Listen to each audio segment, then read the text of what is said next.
Good morning, कैसे हैं आप सब। Welcome back wifi study with Nandini. 26 जुलाई के करंट अफेयर को डिस्कस करेंगे आज की अपनी क्लास में। और उसके पहले आप सबका तहे दिल से शुक्रिया कि आप सब मेरे साथ बने हुए हैं।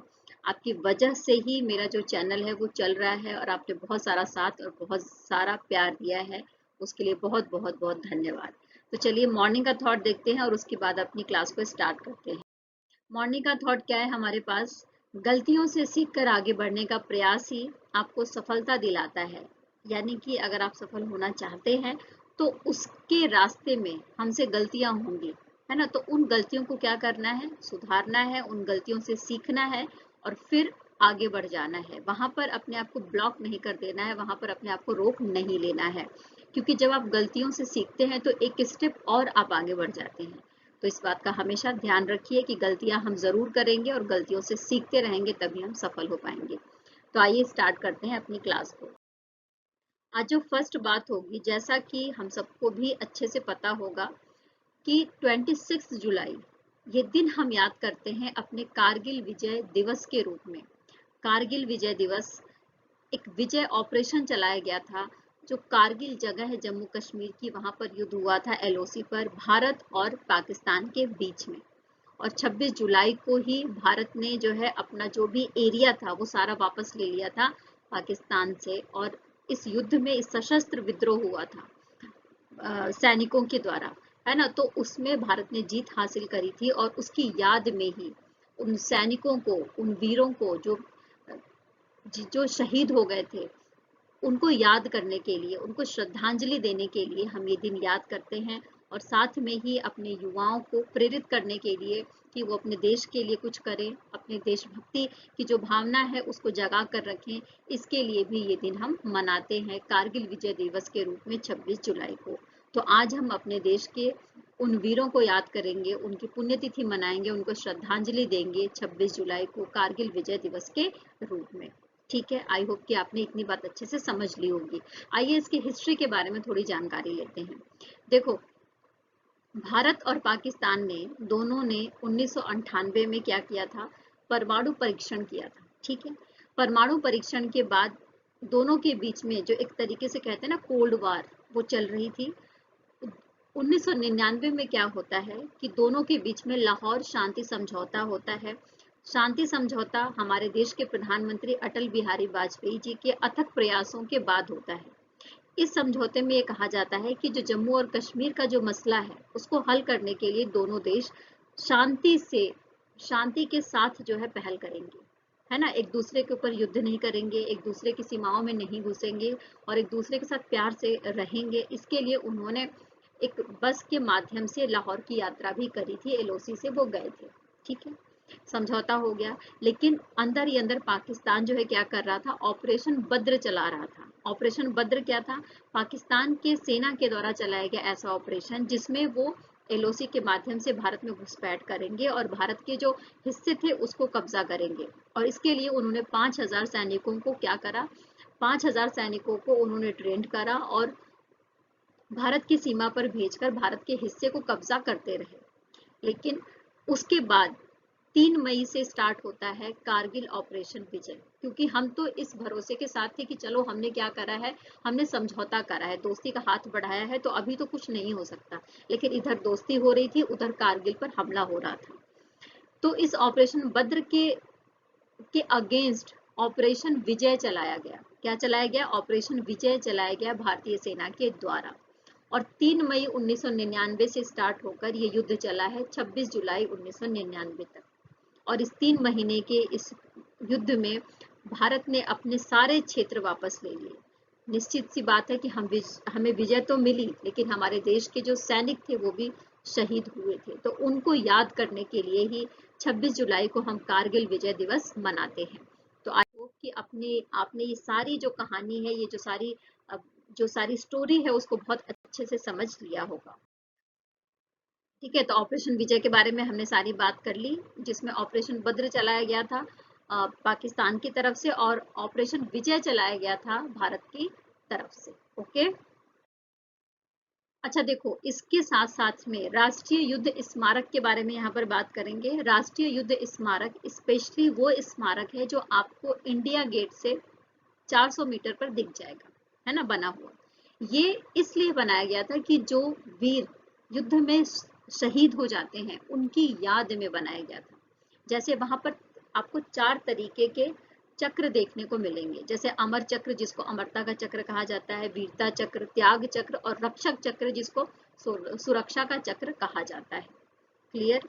अच्छा, भारत और पाकिस्तान के बीच में कौन कौन से युद्ध हुए हैं, कब कब युद्ध हुए हैं, और भारत और चाइना के बीच में कब युद्ध हुआ है, ये सारी डिटेलिंग देखो यहाँ पर लिखी गई है। जैसे 1962 में भारत और चाइना के बीच में युद्ध हुआ था, जिसमें भारत हार गया था, हमें अच्छे से पता है। इसके बाद 1947, 1965 और 1971 जिसमें भारत जीता था और भारत और पाकिस्तान के बीच युद्ध हुआ था। इसके बाद 1999 में कारगिल युद्ध हुआ था, जिसमें भारत की विजय हुई थी। तो आई होप कि आपने ये सारी बातें समझ ली होंगी कारगिल विजय दिवस के रूप में, जो मनाते हैं हम 26 जुलाई को। ओके, आइए नेक्स्ट बात करते हैं। हमारे देश के गोल्फर हैं, भारतीय गोल्फर हैं, जिनका नाम क्या है? तो जिनका नाम है शुभंकर शर्मा। क्या नाम है? शुभंकर शर्मा। तो शुभंकर शर्मा के द्वारा एक टूर्नामेंट में जो गोल्फ के लिए था उसमें 8वीं रैंक प्राप्त की गई है। अब ये क्या है पूरी तरीके से जान लेते हैं। देखो, 2023 ओपन गोल्फ चैंपियनशिप, 2023 का ओपन गोल्फ चैंपियनशिप जो इंग्लैंड के मर्सी साइड में जो रॉयल लिवरपूल गोल्फ क्लब है वहां पर आयोजित किया गया था, और उसमें हमारे देश के शुभंकर शर्मा ने अभी तक का सर्वश्रेष्ठ प्रदर्शन करा है, या ये कहें कि हमारे देश के किसी भारतीय गोल्फर के द्वारा किया गया सर्वश्रेष्ठ प्रदर्शन है। और इसकी वजह से इनकी जो रैंकिंग है 8वीं रैंकिंग थी इसमें, और इन्होंने संयुक्त रूप से 8वें स्थान पर है। ये किसके साथ? संयुक्त राज्य अमेरिका के जो गोल्फर है जिनका नाम है कैमरून यंग, इनके साथ में, है ना। तो 8वीं रैंकिंग आपको समझ में आ गई कि इंग्लैंड में जो रॉयल लिवरपूल गोल्फ क्लब है उसमें 2023 ओपन गोल्फ चैंपियनशिप हुई है, जिसमें अभी तक किसी भारतीय गोल्फर का ये सर्वश्रेष्ठ प्रदर्शन रहा है, और इन्होंने 8वीं रैंक हासिल करी है, और इनका नाम है शुभंकर शर्मा। क्लियर? अच्छा, अगर पूरे गोल्फर जो गोल्फ से रिलेटेड टूर्नामेंट होते हैं अगर उसकी बात करें तो अभी तक के जो 5वीं रैंक हासिल करने वाले भारतीय गोल्फर हुए हैं, जो भारत की तरफ से सर्वश्रेष्ठ रैंकिंग है ना, वो कौन हुए हैं उनके बारे में जान लेते हैं। तो उनका नाम है अर्नी बार्न लाहिड़ी। क्या नाम है? अर्नी बार्न लाहिड़ी, जिन्होंने 2015 में सबसे अच्छा प्रदर्शन किया और 5वीं रैंक हासिल करी थी। तो वो अभी तक का पूरे जो गोल्फ के जितने भी टूर्नामेंट होते हैं उसमें भारतीय खिलाड़ी की सबसे अच्छी रैंकिंग है। तो आई होप कि आपने सारी बात अच्छे से समझ ली होगी। ओके, आइए नेक्स्ट बात करते हैं कि ओपन चैंपियनशिप क्या है। देखो, जो गोल्फ का टूर्नामेंट है ना, वो उसके उसके 4 टूर्नामेंट होते हैं। गोल्फ से रिलेटेड जो टूर्नामेंट होते हैं तो ऑल ओवर वर्ल्ड में पूरे 4 टूर्नामेंट होते हैं, जिसमें से इंग्लैंड का जो रॉयल लिवरपूल गोल्फ क्लब के द्वारा आयोजित किया जाता है ओपन गोल्फ चैंपियनशिप उसमें से एक है। ठीक है, वर्ल्ड स्तर के इसमें गोल्फ खिलाड़ी शामिल होते हैं। और साथ में आपको बता दूं कि इस टूर्नामेंट की स्टार्टिंग कब करी गई थी? तो स्टार्टिंग करी गई थी 1860 में, और पहले विजेता के रूप में कौन निकलकर सामने आए थे? तो विली पार्क सीनियर। कौन? विली पार्क सीनियर पहले विजेता के रूप में निकलकर सामने आए थे, जिनको champion golfer of the year, champion golfer of the year का जो अवार्ड है वो दिया गया था, उससे सम्मानित किया गया था उस खिताब से। क्लियर? आइए नेक्स्ट बात करते हैं। जैसा कि हम सबको पता है कि भारतीय फिल्म महोत्सव आयोजित किया जाता है, तो 14th नंबर का जो भारतीय फिल्म महोत्सव है यानी कि इंडियन फिल्म फेस्टिवल है वो कहाँ पर होगा? तो ऑस्ट्रेलिया के मेलबर्न में होगा। ये बात याद रख लेना, ऑस्ट्रेलिया के मेलबर्न में होगा, और स्टार्ट हो जाएगा कब से? 11 अगस्त से, है ना, 11 अगस्त से स्टार्ट कर दिया जाएगा। तो ये जो एडिशन है भारतीय फिल्म महोत्सव का, इसमें बॉलीवुड के एक्टर जो आप स्क्रीन पर भी देख रहे हैं इनका नाम है कार्तिक आर्यन। क्या नाम है? कार्तिक आर्यन। तो इनको राइजिंग ग्लोबल सुपरस्टार जो अवार्ड है उससे सम्मानित किया जाएगा, है ना। और चूंकि इनको ये पुरस्कार दिया जा रहा है, राइजिंग ग्लोबल सुपरस्टार जो अवार्ड दिया जा रहा है, तो इसकी वजह से ही इनकी जो फिल्में हैं उनकी स्क्रीनिंग करी जाएगी, इनका इंटरव्यू लिया जाएगा और इनकी जो ब्लॉकबस्टर मूवी है भूल भुलैया 2 2022 में जो रिलीज हुई थी और सत्य प्रेम की कथा ये भी दिखाई जाएगी। ओके, आई होप कि आपने अच्छे से समझ लिया होगा। और विक्टोरिया के राज्यपाल के द्वारा ये अवार्ड इनको दिया जाएगा। राइजिंग ग्लोबल सुपरस्टार जो अवार्ड है ये दिया जाएगा कार्तिक आर्यन को। कहाँ पर दिया जाएगा? तो ऑस्ट्रेलिया के मेलबर्न में दिया जाएगा, जहाँ पर इंडियन फिल्म फेस्टिवल स्टार्ट हो रहा है 11 अगस्त से। ओके, तो हमने बात कर ली। अच्छा, इसके साथ साथ और बता दूं मैं आपको कि ये 11 से लेकर 20 अगस्त तक चलेगा। इंडियन जो फिल्म फेस्टिवल है वो 11 अगस्त से लेकर 20 अगस्त तक चलने वाला है और यहाँ पर 20 भाषाओं की जो इंडियन लैंग्वेज में लगभग 20 भाषाओं की लगभग 100 से अधिक फिल्में दिखाई जाएंगी, उनका प्रदर्शन करा जाएगा। ओके, देखिए इस इंडियन फिल्म फेस्टिवल में जो ओपनिंग नाइट है इसमें एक मूवी दिखाई जाएगी जिसका नाम है घूमर। ठीक है, और इस मूवी को किसने अभिनीत किया है? तो अभिषेक बच्चन, सयामी खेर और शबाना आजमी के द्वारा अभिनीत मूवी है जिसका नाम है घूमर, यानी उनके द्वारा एक्टिंग करी गई है। इसके अलावा जलसा, सीतारामम और रॉकेटरी, द नाम्बी इफेक्ट सहित कई अन्य हाई प्रोफाइल मूवीज भी इसमें दिखाई जाएंगी।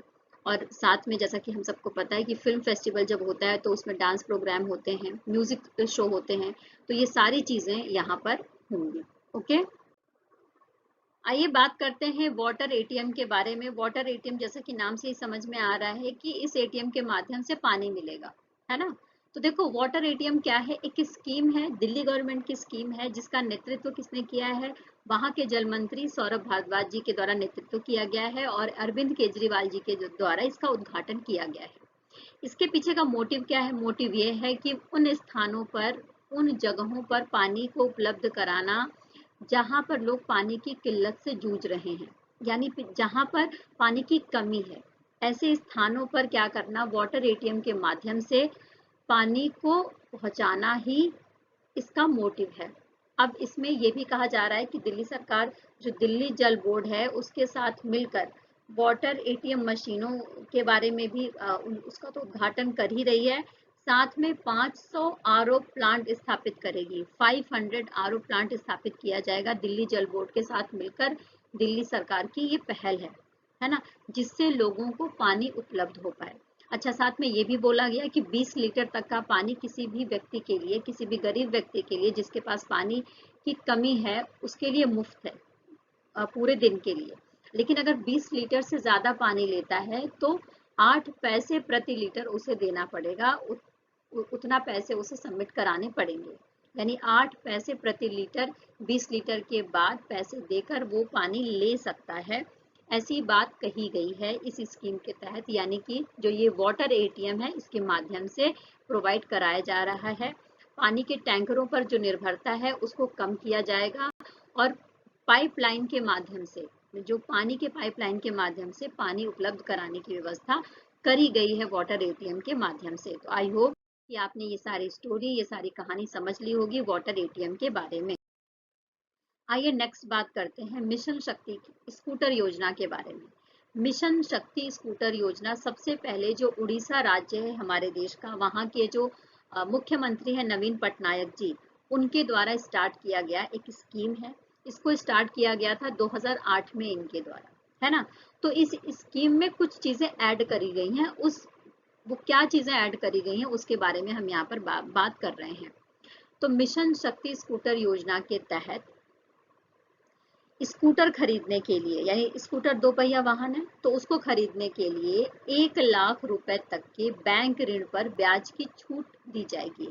यानी अगर 1 लाख रुपए तक का बैंक ऋण कोई लेता है, बैंक से ऋण कोई लेता है तो उस पर ब्याज दर में जो छूट है वो दी जाएगी उड़ीसा सरकार की तरफ से। ये बात बोला गया है मिशन शक्ति स्कूटर योजना के तहत। आई होप कि आपने समझ लिया होगा। अच्छा, ये भी बोला गया है कि ये जो योजना है वो 5 सालों के लिए लागू की गई है। कितने साल के लिए?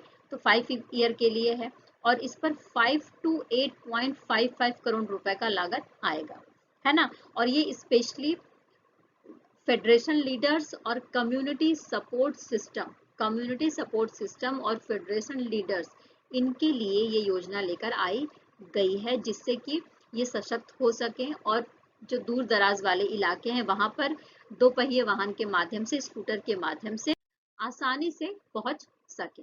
ओके। अच्छा देखो, मिशन शक्ति, जैसा कि मैंने आपको बता दिया कि मिशन शक्ति स्कूटर योजना अभी स्टार्ट की गई है, लेकिन मिशन शक्ति स्टार्ट किया गया था वहां के मुख्यमंत्री नवीन पटनायक जी के द्वारा 8 मार्च 2001 को, यानी 2001 से ही ये स्कीम चल रही है। इसके पीछे का जो मोटिव था वो ये था कि जो उड़ीसा की महिलाएं हैं उनको सशक्त बनाया जाए, उनकी सामाजिक सुरक्षा के लिए, उनके हेल्थ के लिए, उनकी स्वच्छता से रिलेटेड जो भी मुद्दे हैं उसको, उसके ऊपर बात की जाए, पॉलिसी बनाई जाए और उनको सशक्त बनाया जाए हर तरीके से, है ना। और उनको जो है सामूहिक विकास का, उनका जो सामूहिक विकास है उसके ऊपर ध्यान केंद्रित किया जाए मिशन शक्ति के माध्यम से, जो उड़ीसा गवर्नमेंट की एक स्कीम है 8 मार्च 2001 से लॉन्च करी गई थी वहां के मुख्यमंत्री नवीन पटनायक जी के द्वारा।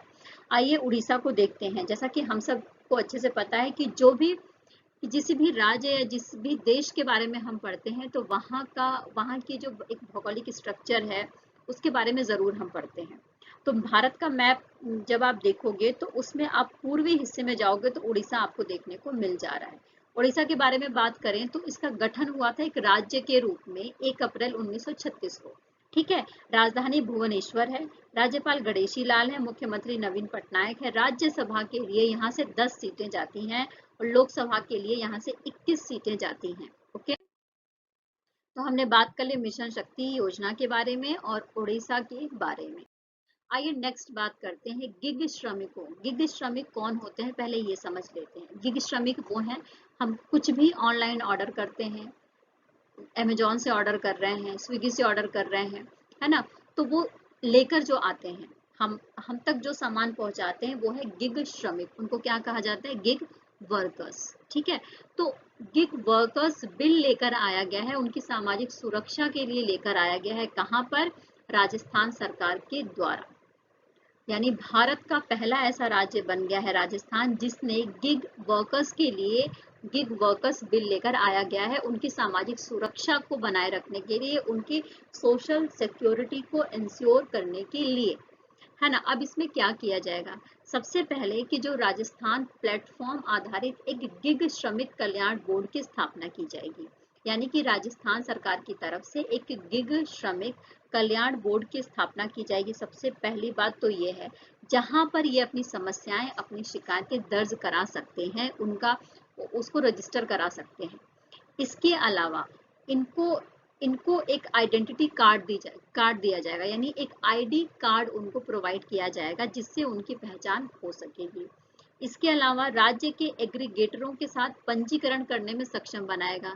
एग्रीगेटरों का मतलब क्या है? एग्रीगेटरों का मतलब ये है कि वो अगर कहीं पर काम करना चाहते हैं तो उसके साथ उनका रजिस्ट्रेशन कराया जाएगा और ये जो रजिस्ट्रेशन होगा वो मुफ्त होगा।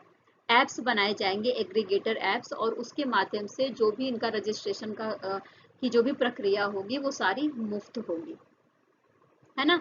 और साथ में मैं आपको बता दूं कि राजस्थान गवर्नमेंट के द्वारा स्टार्ट की गई अपनी तरीके की एक अलग सी ही पहल है और अलग तरीके का बिल है जो स्पेशली वहाँ के जो गिग वर्कर्स हैं उनके कल्याण के लिए लेकर आया गया है।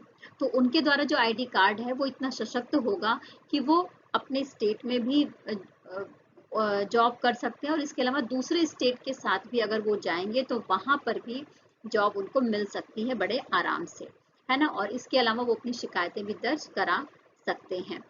भारत के गिग कार्यबल के बारे में बात करें तो ये बोला जा रहा है कि 2030 तक लगभग 23.5 मिलियन तक इनकी जो संख्या है वो पहुंच जाएगी।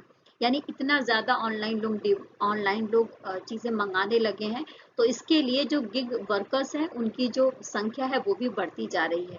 तो इसी बात को ध्यान में रखते हुए ये जो आंकड़ा है दिया गया है कि 2030 तक भारत में 23.5 मिलियन जो गिग वर्कर्स हैं उनकी संख्या पहुंच जाएगी।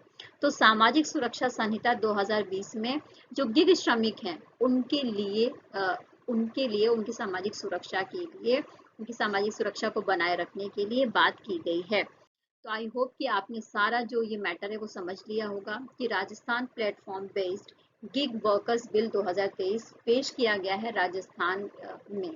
ठीक है, जो अपने तरीके का एक अलग तरीके का बिल है। ओके। आइए नेक्स्ट पढ़ते हैं राजस्थान के बारे में। राजस्थान के बारे में बात करेंगे तो भारत का जो पश्चिमी हिस्सा है वहां पर आपको राजस्थान देखने को मिल रहा है। ठीक है, साथ में यहाँ पर 3 राष्ट्रीय बाघ अभ्यारण्य है जिसके बारे में हमें जान लेना चाहिए। जैसे सवाई माधोपुर है, वहां पर रणथंभौर राष्ट्रीय उद्यान है। अलवर का सरिस्का टाइगर रिजर्व है और कोटा में मुकुंदरा हिल्स टाइगर रिजर्व है जिसके बारे में हमें जान लेना चाहिए, जो एग्जाम में पूछा जाता है। यानी रणथंभौर राष्ट्रीय उद्यान, सरिस्का टाइगर रिजर्व और मुकुंदरा हिल्स टाइगर, ये तीनों कहाँ पर हैं? तो ये तीनों है राजस्थान में। एक राज्य के रूप में गठन किया गया था 30 मार्च 1949 को और इसको राजपूताना कहा जाता था पहले। ठीक है, अच्छा, साथ में ही यहाँ राजस्थान हाई कोर्ट है, तो उसके मुख्य न्यायाधीश कौन से हैं? तो अगस्टीन जॉर्ज मसीह यहाँ के मुख्य न्यायाधीश हैं। राजधानी जयपुर है। आपको यहाँ पर 33 डिस्ट्रिक्ट मिलेंगे। भारत का क्षेत्रफल की दृष्टि से सबसे बड़ा स्टेट है ये। तो 33 डिस्ट्रिक्ट आपको मिलेंगे जो 7 मंडलों में डिवाइड है। राज्यपाल कलराज मिश्र हैं। मुख्यमंत्री अशोक गहलोत हैं। विधानसभा, यहाँ पर सिर्फ विधानसभा है और राजस्थान विधानसभा में 200 सीटें आपको देखने को मिलेंगी। राज्यसभा के लिए 10 सीटें यहाँ से जाती हैं और लोकसभा के लिए 25 सीटें यहाँ से जाती हैं। ओके, तो राजस्थान के बारे में हमने सारी डिटेलिंग यहाँ पर कर ली है। ओके, आइए नेक्स्ट बात करते हैं। ऑस्ट्रेलिया और न्यू साउथ के पूर्व विकेट कीपर रहे हैं ब्रायन टेबर। ऑस्ट्रेलिया और न्यू साउथ वेल्स के पूर्व विकेट कीपर रहे हैं ब्रायन टेबर, जिनका 22 जुलाई को निधन हो गया है 83 वर्ष की उम्र में। यानी 83 वर्ष की उम्र में इनका निधन हो गया है और इन्होंने 1966 से लेकर 1970 का जो टाइम पीरियड रहा है उसमें अपना क्रिकेट करियर स्टार्ट किया था दक्षिण अफ्रीका के जोहान्सबर्ग में। और इनकी पर्सनालिटी की वजह से ही ऑस्ट्रेलिया की जो टीम है उसमें ये अद्भुत टीम मैन के रूप में जाने जाते थे। और इन्होंने अपनी बुक भी लिखी 2014 में, जिसमें इन्होंने अपनी क्रिकेट की जो पूरी यात्रा थी, इनका जो करियर था, उसके बारे में लिखा था। देखिए, एक बुक है जिसका नाम है Krishna the seven sense. Krishna the seven sense. सबसे पहले इस बुक के बारे में मैं बताऊं तो ये बुक एक उपन्यास है। ठीक है, ये किसके द्वारा लिखी गई है? तो देवाशीष चटर्जी जो IIM कोझिकोड के डायरेक्टर है, उनके द्वारा ये बुक लिखी गई है, कृष्णा द सेवेंथ सेंस, है ना। तो इसको मलयालम भाषा में इसका अनुवाद किया गया है और इसी को जारी किया गया है वहाँ के राज्यपाल आरिफ मोहम्मद खान के द्वारा। अच्छा, इस बुक के बारे में बात करें तो ये प्रोफेसर चटर्जी की ऐसी बुक है जिसको पुरस्कार मिल चुका है, इस उपन्यास को, है ना, जिसको मलयालम लैंग्वेज में जारी किया गया है। और इसके अलावा इनकी एक और बुक, यानी कि IIM कोझिकोड के जो डायरेक्टर है देवाशीष चटर्जी, इनकी एक और बुक है जिसका नाम है Karmasutra, leadership and wisdom in uncertain times. इस बुक को भी रिलीज किया गया है वहाँ के राज्यपाल आरिफ मोहम्मद खान के द्वारा, यानी केरल के राज्यपाल आरिफ मोहम्मद के द्वारा। आई होप कि आपने सारी बातें समझ ली होंगी। ठीक है, अच्छा, इस कृष्णा द सेवन सेंस के बारे में बात करें तो इस बुक में स्पेशली एक प्रोफेसर और उसके जो पूर्व जो छात्र हैं उनकी एक कहानी दिखाई गई है। उसके बारे में सारी जो भावनाएं हैं उसको प्रदर्शित किया गया है ना। तो हमने बात कर ली कृष्णा द सेवन सेंस के बारे में। देखिए, यहाँ पर जो बात करेंगे हम, सबसे पहले तो पहचानते हैं कौन है ये। तो जैसा कि वेंकैया नायडू जी के बारे में हम सबको अच्छे से पता है कि भारत के पूर्व उपराष्ट्रपति रहे हैं। और ये कौन है? तो ये हैं मैनेजिंग डायरेक्टर है रॉयल कॉरपोरेशन के। तो रॉयल कॉरपोरेशन के मैनेजिंग डायरेक्टर हैं और ये हमारे देश के उपराष्ट्रपति, भूतपूर्व उपराष्ट्रपति वेंकैया नायडू जी हैं। और जैसा कि आप स्क्रीन पर देख सकते हैं, बुक रिलीज लिखी हुई है। तो रॉयल कॉरपोरेशन के मैनेजिंग डायरेक्टर के द्वारा लिखी गई बुक है जिसका नाम है एज द व्हील टर्न्स। इस बुक का विमोचन किया गया है रॉयल कॉरपोरेशन की हीरक जयंती के अवसर पर भारत के पूर्व उपराष्ट्रपति वेंकैया नायडू जी के द्वारा। और ये बुक एक तरीके की व्यवहारिक बुक है। इसमें जो व्यवसाय है ना, उससे रिलेटेड कौन कौन सी समस्याएं आती हैं, उसको कैसे दूर किया जा सकता है, अपने जो एक्सपीरियंस है उन सबको साझा किया है रंजीत प्रताप ने। यानी अगर आप कोई व्यवसाय करना चाहते हैं, कोई बिजनेस करना चाहते हैं, तो उसमें कई सारे फेजेस आएंगे वो सारे फेजेस का अनुभव आप इस बुक के माध्यम से ले सकते हैं, इसको पढ़कर समझ सकते हैं। देखिए, ये लोगो आप देखकर समझ गए होंगे कि मैं ट्विटर के बारे में बात करूंगी। तो ट्विटर एक सोशल मीडिया प्लेटफॉर्म है, जैसा कि हम सबको अच्छे से पता है, फेमस सोशल मीडिया प्लेटफॉर्म है। और इसकी अब रीब्रांडिंग करने के लिए इसका लोगो चेंज किया जाएगा और आप देखेंगे कि अब जो लोगो है वो ब्लैक कलर के बेस पे एक्स, व्हाइट कलर के एक्स के रूप में हमें देखने को मिलेगा। इसके मालिक कौन है? तो एलन मस्क हैं, जैसा कि हम सबको पता है। और साथ में मैं आपको बता दूं कि एलन मस्क के द्वारा पिछले साल 44 बिलियन डॉलर में ट्विटर को खरीद लिया गया था, उसका अधिग्रहण कर लिया गया था। और चाइना का जो वी चैट है, चाइना के वी चैट के समान ही इसमें कुछ एप्लीकेशन ऐड करी जाएंगी। वो एप्लीकेशन के माध्यम से होटल बुकिंग कर सकते हैं, या अगर आपको कोई पेमेंट करनी है तो वो भी कर सकते हैं। तो इस तरीके से इसकी रीब्रांडिंग कर रहा है ट्विटर। ठीक है, इस सेशन में इतना ही दोस्तों। आई होप कि आपने सभी न्यूज़ को अच्छे से समझा होगा, पढ़ा होगा। और अगर आप नोट्स बनाना चाहते हैं तो हमारा जो टेलीग्राम का लिंक है वहां पर जा सकते हैं। इंग्लिश और हिंदी बोथ लैंग्वेजेस में आपको उपलब्ध है, जो भी आपको मटेरियल चाहिए, कंटेंट चाहिए, वो सारा जो मेरे द्वारा पढ़ाया जाता है। तो आप वहां से जाकर नोट्स बना सकते हैं। प्लीज़ अपने सुझाव ज़रूर दीजिए। अगर मेरा एफर्ट पसंद आ रहा हो तो प्लीज़ लाइक ज़रूर कर दिया करिए, क्योंकि लाइक करने से मुझे लगता है कि मेरे काम को अप्रिसिएट किया जा रहा है। अगर आप नए हैं तो बेल आइकन ज़रूर प्रेस कर लीजिएगा चैनल को सब्सक्राइब करने के बाद में। आपका तहे दिल से शुक्रिया कि आप मेरे साथ बने हुए हैं, मेरा साथ दे रहे हैं। कल फिर मिलूंगी नए न्यूज़ के साथ में। तब तक टेक केयर, बाय बाय। खूब खुश रहिए, खूब अपना ख्याल रखिए और जीवन में आगे बढ़ते रहिए। Take care, bye bye.